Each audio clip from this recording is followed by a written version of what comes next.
Samantala, mga kapuso, handa na ang victory speech ni Vice President Jejomar Binay dahil kampante raw siya sa kanyang kampanya. Maliban na lang daw kung magkadayaan. Saksi si Ivan Mayrina.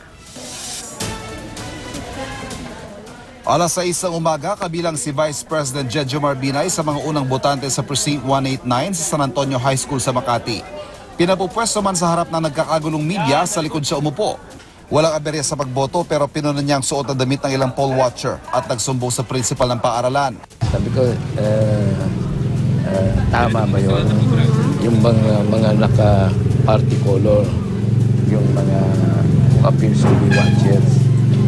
Yung watcher, may authority yun, kaya naka-ano yun.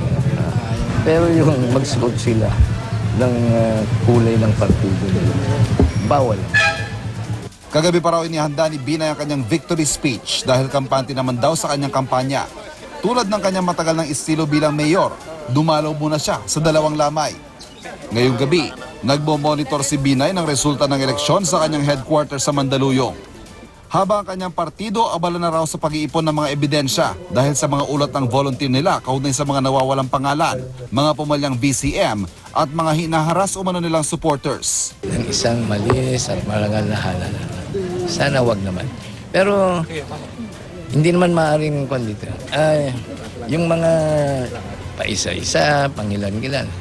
Pero hindi makapagpapanalo kung hindi massive. Ako si Ivan Mayrina, ang inyong saksi.